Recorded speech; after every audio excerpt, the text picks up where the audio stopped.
Your mum, are you close to your mum? Yeah. Right. She used to change your nappy. She used to wash you. She used to put plasters on you when you fell over. When you were sick, she took care of you all night. And you're going telling her what's what? But listen to what I'm saying to you. So imagine this. My mother phoned me before I became a Muslim to ask me for forgiveness for something she said about me. Right? And I said to her, I'm not interested in anything you got to say. I'm not interested in anything you got to say. I'm not interested in anything you got to say. I put the phone down on her. Then I learned the status of the mother in Islam, and I was gutted. The last words I said to my mother was, I'm not interested in anything you got to say. No forgiveness. I was so harsh with her. But what happens? I became a Muslim. And then I learned my value system changes. So then what happens? I yearn to find my mother again.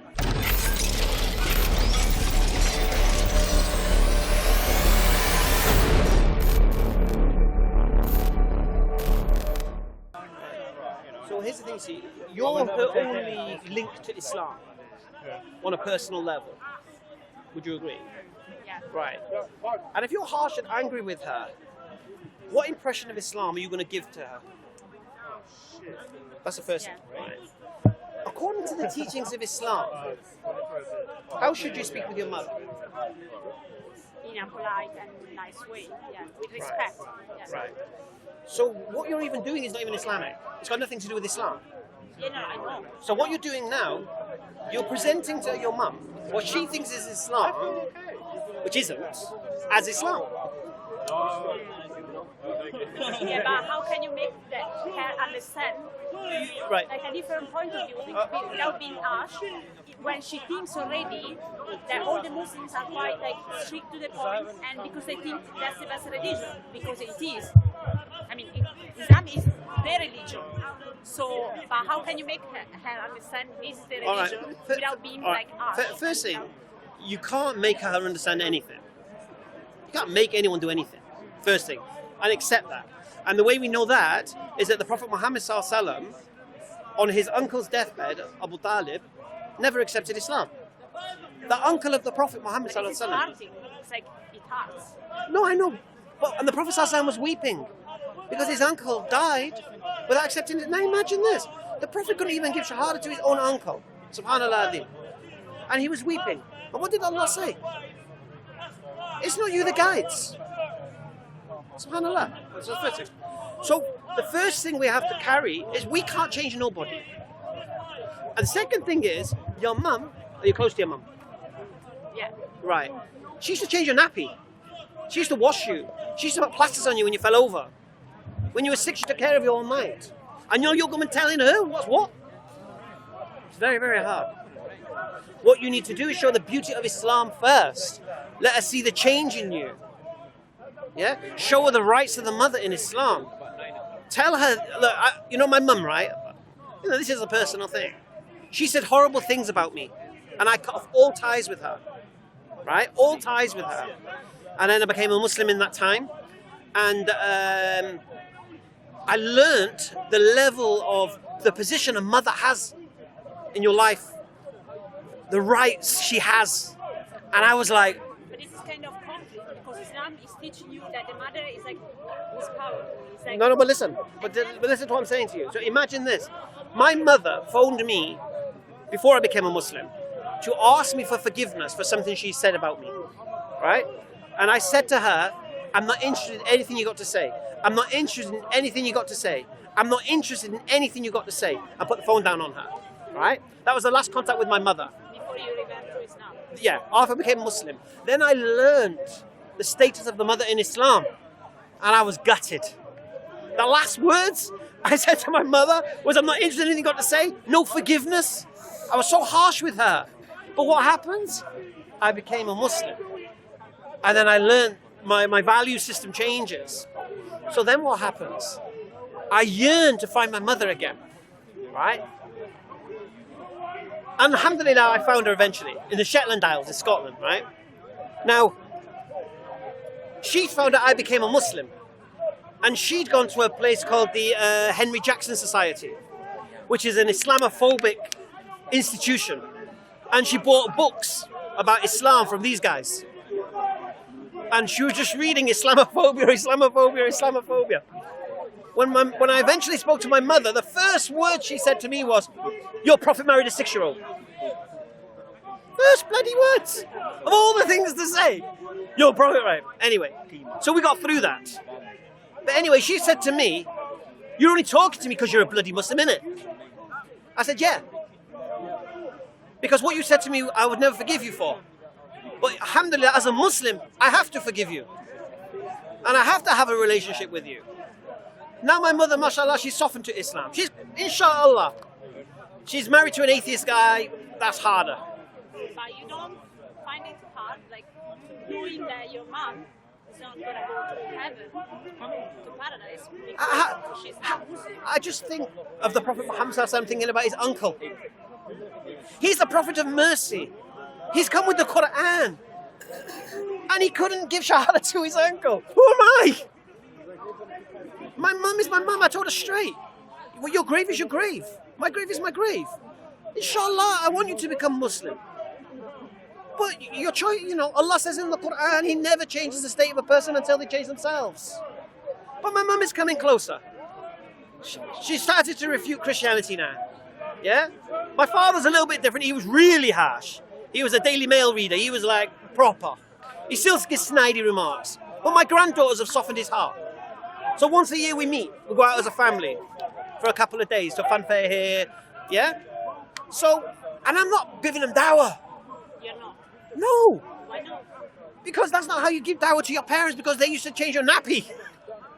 They're not going to listen to you. They're not going to listen to you. They're not going to listen to you. Because my dad, he's looking at me thinking, who are you, son? I'm the flipping stag. You're the young buck. Who are you to tell me what's right and what's wrong? I've had this conversation with Dad, and I told him straight. I said, "Dad, I used to think you're an intelligent man. Yeah, whenever we played Trivial Pursuit, you were the one man, all the pieces of the pie, and you were done. Yeah, you knew about everything. But then I hear you talking about Islam, and I'm thinking, did he really know all the other stuff? It's just because I didn't know the other stuff that he's intelligent. I don't know. Something happened, I don't know. But all I can do for my father is be a good son. I accepted Islam 18 years ago now. 3 weeks after 9/11, yeah? I was in business with my father, financial advisor. I had my own finance company with my father. I was the engine to that business. When I became a Muslim, I walked away from that business. When I became a Muslim, I had to depart from my girlfriend and my 2 daughters. My father lost his son, his business partner, and his granddaughters in the space of 3-4 weeks. So can you imagine how he felt? But did you walk away because your father didn't accept Islam, or you walk away because it was something for you? Okay, it's very, very simple. You become a Muslim, your values change. If you're in a relationship with somebody who's not interested in Islam, doesn't want anything to do with Islam, but you're now a Muslim, to stay in the same relationship makes no sense. Because they're going to be doing things contrary to what you think is good and bad and such. Okay. So I asked my girlfriend at that point to marry me. She didn't want to. Her choice. Fine. Yeah. My business, I had no choice. I had to stop. It was riba, interest dealing. I had to give it up. Yeah. And then what happened was my friend who gave me shahada, what he said was, "Look, I'll give you somewhere to stay. You stay at my house. My brother will give you a job in his solicitor's practice." But this is in London. I was living in South Wales. So I had to make hijrah from South Wales to London and start my life again. And it took 15 years for my dad to say one word to me.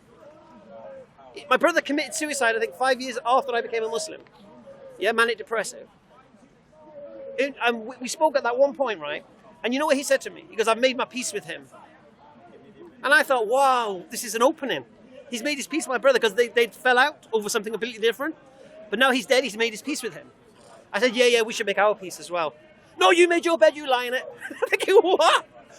I'm not asking you to give me anything. And that was my father. He's a very, very stubborn man. Okay. Alhamdulillah, now last 3 years, we've been meeting every year, meeting the family. I don't speak to him about Islam. I just show him the character of Islam. When we start saying, "When you have the chicken," I can't have the chicken, it's not halal. "What do you mean it's not halal?" This kind of thing. You know what I'm saying? And slowly, inshallah, he'll see how I've changed. I used to love gambling. I used to love drinking. All of these things. He sees how I've changed. And he knew nobody could stop me gambling. That's a miracle in itself, how you stop me gambling. Right? But Islam did. So your dawah to your parents is not a direct dawah. Because like I said, these are changing nappy. Yeah? They ain't going to listen to nothing you say. But when they see the change in their son or daughter, when they see caring more. I'll give you an example. One brother accepted Islam recently, English lad, last year. He makes an effort now to go and meet his mum on a Friday before Jummah. Go out for a walk with her. And then he, Now, he says to me, I could have done that anyway. There's nothing to stop me going to my mum's, taking her out for a walk. But it's when I became Muslim and I realised if I have mums, I give her that time. Do you know what I'm saying? And this is what will touch the parents' hearts. But do your parents talk about Christianity or these topics with you? With me? No, because my mom I can try. does. I mean, my mom does because she's Christian. She goes to the church every Sunday. Right. So when I listen some of the things that they're not true, Right. or they're not right, would you correct her or would you? No, just you don't let correct her. You ask her to explain why she believes these things are true. Why? And when she say why, because she reads the Bible. Or Right. because So she says the Bible, because the Bible church. says such and such a thing. Yeah. Why do you believe the Bible is a reliable source of information? Everything is based on reasons why. Don't attack her for what she believes. Just question why she believes it. Yeah? But you being harsh with your mother isn't going to help you. Yeah, but You're that's actually- not you're- true. No, but you're doing a disservice I to know Islam. it's not true. But you're doing a disservice to Islam because she thinks this is Also, I Islam. think, the key to somebody's heart is not always what you say. Yeah, subhanAllah. That's the important thing. The way to influence somebody's heart is not always by giving them a long speech or saying something. Sometimes a kind action can completely change the course of somebody's life without saying a word. So it doesn't have to be a word. That's the thing, see? See, I spoke to my mum for so long, right? And she loves a little dog she's got and all that business, and Islam can't have dogs and this kind of stuff, right? But she had a heart attack recently, and I flew up to Aberdeen to the hospital to be with her. My sister came from Manchester, I flew up there, and that touched her in itself. And I spoke to her there about that. I said, look, I need to tell you this because you might be dying now. And I said she's coming closer. But if she dies without taking a shahada, then she dies without taking a shahada. That's not my problem. That's hard. It's painful. No. Because what did Allah say to Muhammad sallallahu alaihi wasallam? Who guides? When does he guide? When the people seek the guidance. When the people make a move towards Allah, Allah will run to them. So it's in the people's hands. Because when you die, the last thing you're going to be thinking about is what happened to my mum.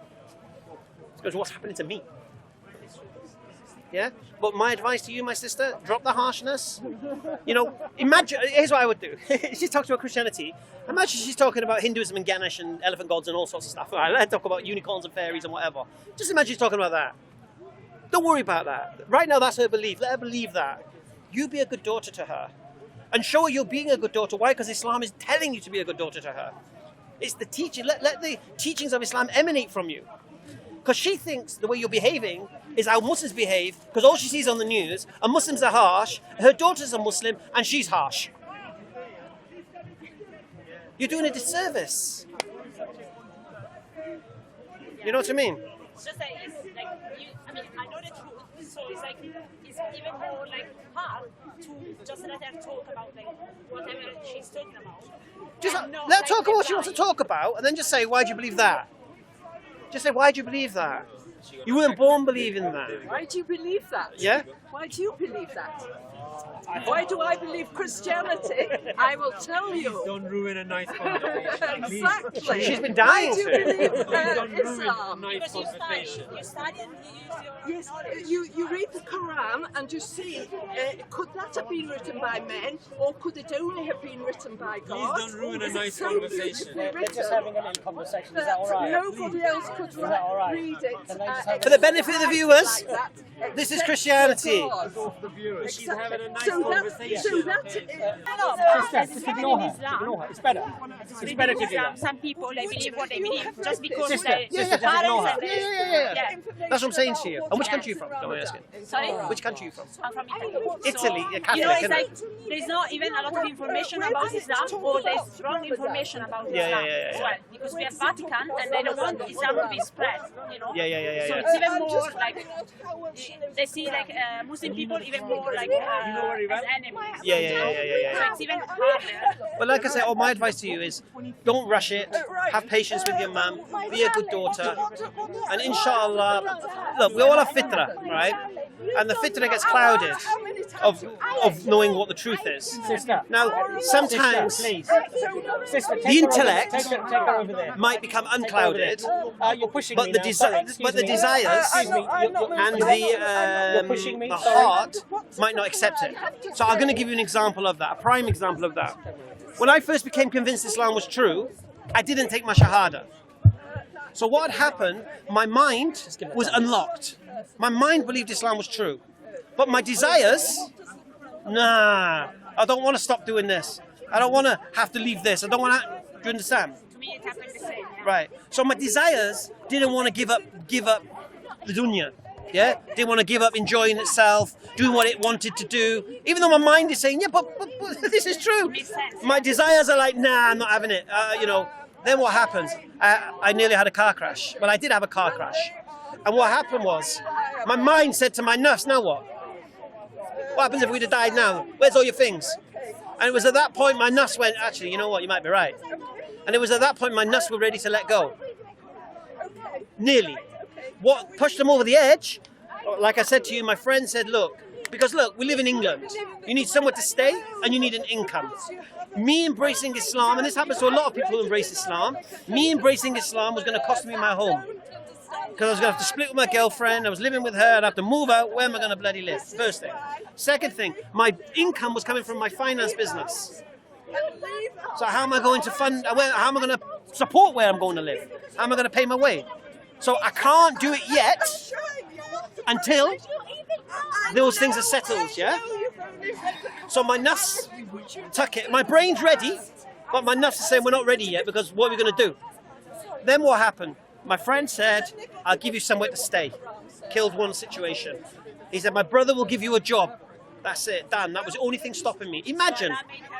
Allahu Akbar. Imagine that. The two things stopping me embracing Islam was not convincing me Allah exists, not telling me the Quran is true, not telling me Muhammad is a messenger of God. Just how am I going to live? How am I going to practically survive? Yeah? And this is what was holding me back. Nothing else. Nothing you couldn't convince me. You couldn't explain any more to me. I believed. But I didn't accept it because I had these problems. And this is the same problem my mum's having. She's living with an atheist guy. She's thinking, well, if I did become a Muslim, what am I going to do? I love my little Chihuahua dog. What am I going to do? This is all I live, you know. She's 72 now or something. 73, I think. How's she going to survive? So remember, there's more than one thing holding someone back from accepting Islam as true. It's not necessarily they don't believe it's true. It's just having the capabilities to go through with it. Now we've had people accept Islam in the park, watching the videos, and then they leave Islam. Why? Because when they accepted Islam, they weren't prepared for it, and they didn't make any. Actually, they thought it was all going to come on their plate. But when life becomes a little bit rough, they leave Islam. Now, when you speak to these people, they either have to become raving Islamophobes or lie to themselves. Because how else are they going to justify it? Because once you're intellectually convinced it's true, and you accept it as true, how can you just walk away from it? And when you see the people who walk away from it, they're the ones who have not embraced it. They've done it half-assed. Yeah, they've not really prayed, and they've not split with their girlfriends and stuff, and they're still kind of doing it, and they've not told people around them, and you're like, what are you doing? You know what I mean? So again, going back to your mum, and my mum is close to Islam, I believe. But she's just thinking, what would I do? Now I'm thinking, well, could I really ship her down from Shetland Isle to London and support her and this and that and take care of her every day? I'd love to. I'm not in a position to do so. Do you know what I'm saying? So I'm thinking, do I have to make her husband Muslim first or what? I don't know. Because he's an atheist. And I've said this to my mum, because her husband is young. He's 46, so my age, a bit older than me. And I said, this guy is fantastic for your body and your living, taking care of you. But he is a devastating influence on your mind and on your soul. Yeah, because he's not into intellectual talking and such. Yeah, he's not interested in anything like that. He doesn't want to know what's going on in the world. And I said, he's destroyed. But for your well-being, he's fantastic. And that's the problem I have with my mum. So remember, there's more than one reason why. Your mum's probably still hurt that you turn your back on Catholicism. So maybe what would be an idea is to tell her why you turn your back on Catholicism, why you can't accept it to be true. And then ask her, well, I don't accept this to be true. Why do you accept it to be true? What am I missing? Tell me, maybe I've got it wrong. But I'm going to say this one last thing. Instead of like just No, explain why you're a Muslim. Just say to her, Mum, why do you think I've become a Muslim? Why did you become a Muslim? Because I started this month. I mean, because I was studying and reading and watching videos as well. Alhamdulillah. So the more I learn, I like the fact that even the Quran, reading the Quran, it seems like that God is talking to you. Allahu Akbar. But it is God. Right. So what you need to... And the fact that in Islam, I mean, there are proofs. It's not like what I felt. It's not like Christianity that you need to believe in a blind faith. In Islam, there are proofs, scientific proofs, what is written in the Quran as well. It's supported by the science somehow. No, we don't say that. I'll tell you why we say that. There's no absolutes in science. So if you say the Quran matches something in science, and then that science changes, then that makes the Quran incompatible with science again now. Do you understand? Science is just a methodology of understanding things. We never ever claim that the Quran is a book of science. No, absolutely. But there are things that we can question. How could whoever authored this book have this kind of mindset to know these certain things? That's different again. To even talk about those But things. I wouldn't say proof. How can a man exactly? Yeah, but I wouldn't say proof personally, because I don't think we can prove anything. And Allah calls us believers. Oh, you who believe. We're believers. We believe Islam is true. We believe Muhammad ﷺ existed and what he did without seeing him. We believe Allah exists without seeing him. We're believers. But the reason the Quran is a proof. The Quran is the reason why we believe. Yeah. Yeah. Now, what way you should approach your mum is say, look, Mum, I know you're upset I've become a Muslim, but here's why I'm not a Catholic anymore. Here's why I don't believe Catholicism is true. Where I don't believe it. Forget what you believe. You can believe what you don't want to. But here's why I believe what I believe. And let her hear that. And then something you say might resonate with her. She might think, well, I've been thinking that as well, actually. But I'm just, the priest says just that faith or whatever. Do you know what I'm saying? And then, the problem Catholicism has is that non-Catholic Christians say you're not Christians. According to most Christians in this park, they say Catholics are not Christians. So even within Christianity, Catholics are not accepted as Christians. So if you're not rejected by your own Christians, then there's something to question who's got it right here. Because that tells you there's two versions of Christianity. So the first question is, which version is supposed to be right? And when you get boiled down to that one, now let's test that one now. Yeah? But like I said to you, final advice. Be kind to your mum. Do extra things for your mum. Do things your mum would never expect you to do for her. Yeah? Surprise her with a visit, surprise her with a gift, take her out for a meal. Just surprise her. Just do something out of the normal that you wouldn't normally do. Get her thinking, why is my daughter doing this? And say, look, Mum, I know I've been harsh with you in the past and I'm wrong and I apologize. You know why? Because when you're magnanimous to somebody, it goes a long, long way. Admitting we're wrong is a very hard thing to do. And when you turn to your mum and say, look, I'm not saying I'm wrong for being a Muslim. I'm saying the way I've spoke with you, the way I've got angry with you, I apologize for. Because that is not becoming of a daughter and not becoming of a Muslim to behave this way to your mother. I know how much you took care of me and how much you loved me as a baby, that I needed you for everything. Now, because I'm a little bit bigger now, that I think I can do everything without you. And you're a bit older now. You're weaker now. you understand? So That is not something that I think. It's not that I want to show her. No. Something like that. But still, so do things for her. No, do extras for her now. And then she says, "Why are you doing this?" Well, I said, "Look, Mum, the things you've done for me, since when I was a baby, there's nothing I can do to replace that. Nothing. Yeah. So at least this is something. If I can take you for a meal, give you some of my time, yeah, you know, share your problem, what's your problem, help you out. These are those going to make your mum think, because she's going to start valuing you as a daughter.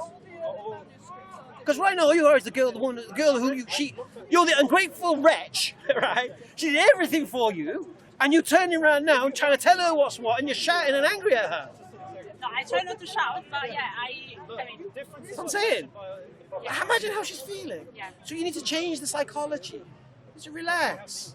Be a good daughter. Remind her of the things she did for you. She's probably forgotten the things she's done for you.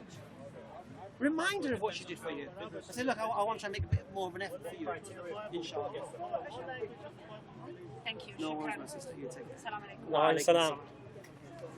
Nice. Sama. For other Muslims who are in the same predicament as well. Yeah. It's like a rap video, isn't it?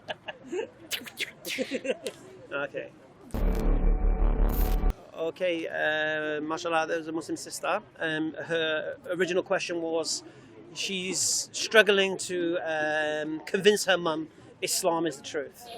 And she's not just struggling to convince her mum Islam is the truth, she's actually getting angry with her because she's not accepting Islam as the truth.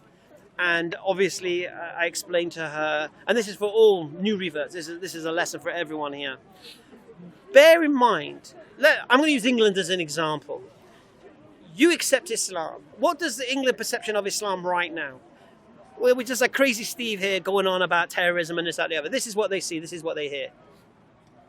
Now imagine your mum is thinking this about Islam, and then you come along, and you're harsh, and you're rough, and you're angry with her. What does she think? Oh, my daughter's become one of them angry, rough, harsh people. Yeah?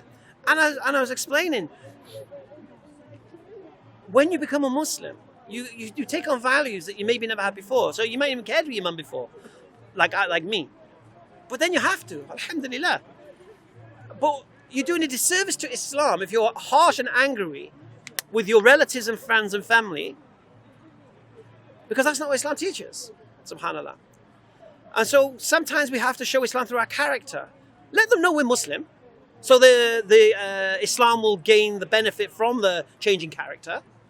So when they see, oh, your daughter's doing this, your son's doing this, or why? Yeah, they become Muslims, and in their crazy religion, they've got to take care of us. Hey, I wish your kid was Muslim, innit? Because I said this to, there was two ladies in the marketplace. They were from a white council estate. And I was talking about Islam, and I was talking about the 5 poisons, and and I said, you'd be blessed if your kids became Muslim. And then, why'd you say that for? And I said, well, because they'll never come home and say, Mum, I'm an alcoholic, Mum, I'm a drug addict, Mum, I'm going to go to prison, Mum, I'm pregnant, all of these things. They're going to take care of you and all of these things. And she turned around and said to me, and it was a good thing she said to me. She said, yeah, but they don't need Islam to be like that. And I said, you're right. They can be kind, caring people, not drug addicts, not prostitutes, not pregnant, without Islam. But it's only Islam that can guarantee it. So you might have a chance if you let them slip and slide with the rules of what the society allows now. But if your child follows the teachings of Islam, they'll never, ever come home and say I'm an alcoholic, or a gambling addict, or a drug addict. They'll never, ever come and do these things. So if your children become Muslim, rather than think that this is something disastrous, this is a blessing. Alhamdulillah. Assalamu alaikum.